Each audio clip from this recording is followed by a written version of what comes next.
Sahabat Jumari di mana saja berada, salam jumpa dengan saya. Kali ini kita akan bahas korelasi antara peluang dan keputusan. Kita lihat jika bekerja atau bisnis tradisional dibanding dengan bisnis Jumari internasional. Yang pertama, kalau bekerja atau bisnis tradisional mendefinisikan kaya adalah uangnya banyak. Ya, nanti bisa beli rumah, bisa beli mobil, bisa jalan-jalan. Intinya ukurannya uang saja. Tapi di bisnis Jumari internasional ternyata kaya definisinya yang pertama adalah soal sehat. Karena sehat lebih mahal dari uang. Lebih berharga dari uang. Karena kalau punya uang nggak bisa beli kesehatan, tapi kalau sehat bisa mencari uang sebanyak-banyaknya. Dan yang penting lagi adalah pengembangan mental, pengembangan diri. Kemudian tak kalah penting adalah berkembangnya relasi, berkembangnya persahabatan yang benar-benar tulus, bukan sekedar demi uang. Dan juga tentu saja yang namanya kaya adalah ada uang. Dan yang penting bukan cuma uang tapi kebebasan. Bebas merencanakan dan memanfaatkan uang itu sendiri.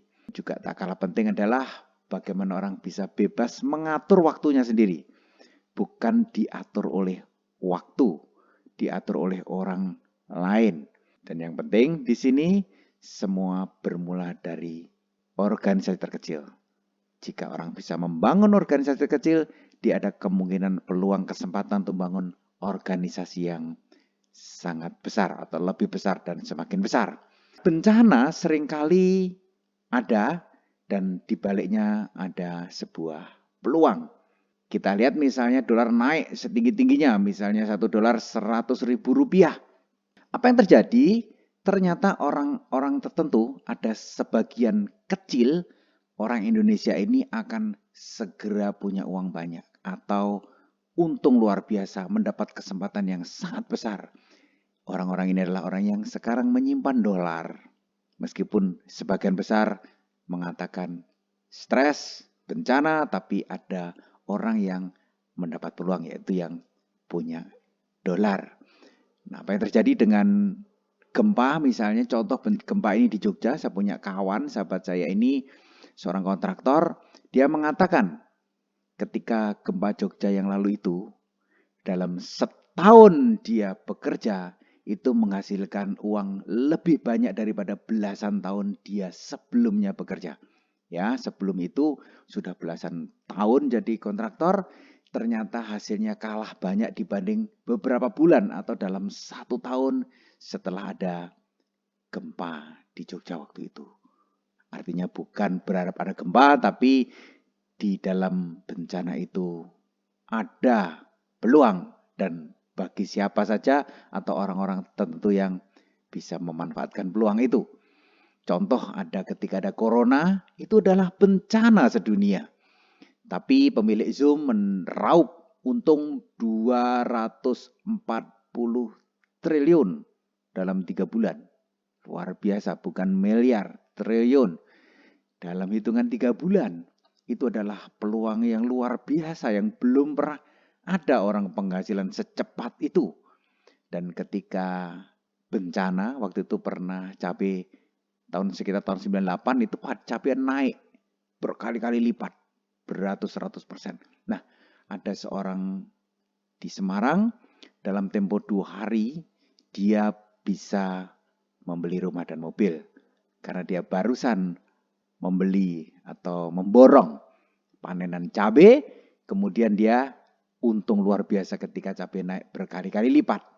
Di balik bencana ada peluang, dan sekarang kita lihat belum lama lalu Ibu Sri Mulyani memberi sinyal bahwa resesi ekonomi global 2023 itu di depan mata. Itu kenyataan, itu fakta bahwa sedunia ini sedang menghadapi krisis. Sudah ada 80 lebih negara yang sudah sakit dan sudah ada 360 juta orang yang kekurangan gizi, kekurangan pangan, akut bermasalah.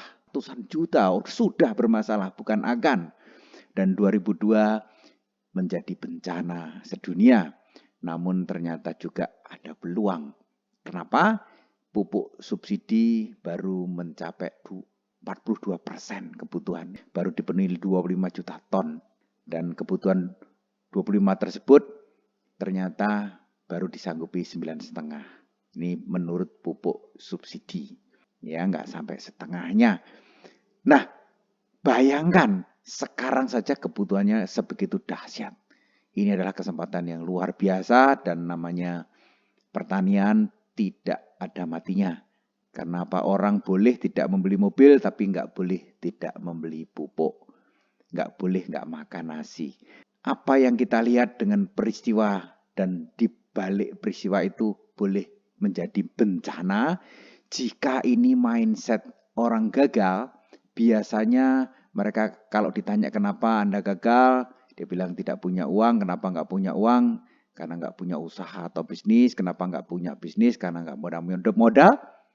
Kenapa nggak punya modal? Karena nggak ada keterampilan. Dan ketika ditanya kenapa tidak ada keterampilan, jawabannya tidak punya kemauan. Dan semakin gagal lagi. Makanya orang gagal terus gagal. Karena ini adalah lingkaran setan. Sampai kapan? Tidak akan pernah selesai masalahnya sebelum diubah para pemikir ini. Pemikirannya menjadi peluang. Peristiwa menjadi peluang yaitu sukses. Sukses itu kalau ditanya kenapa Anda bisa sukses karena punya kemauan. Kenapa punya kemauan? Karena punya keterampilan. Ya, karena punya keterampilan, karena akhirnya punya modal. Dan kenapa punya modal? Akhirnya punya usaha atau bisnis. Dan usaha atau bisnis modalnya tidak sekedar uang atau tidak selalu uang. Dimulai dari keterampilan, dari kemauan. Dan setelah punya bisnis ditanya, kenapa punya bisnis? Dan akhirnya punya uang. Dan akhirnya makin sukses. Makanya orang sukses makin sukses. Dan ini disebut lingkaran sukses.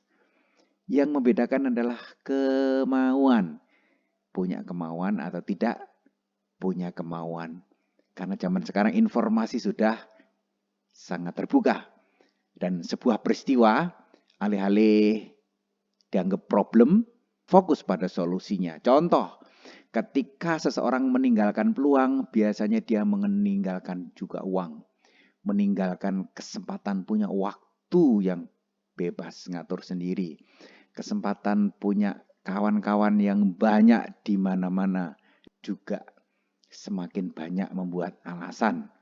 Sehingga akhirnya banyak kesulitan. Tapi jika solusi yang diambil, akhirnya diasahlah mental, dilatihlah diri, diperkuat tim, membangun relasi selalu, menyusun daftar nama dan memilih dan memilah satu persatu, dicari mana yang levelnya lebih baik, lebih tinggi, lebih keren, ya lebih bagus. Akhirnya ada uang, akhirnya juga ada kesempatan untuk ngatur waktunya sendiri. Karena semakin banyak solusi.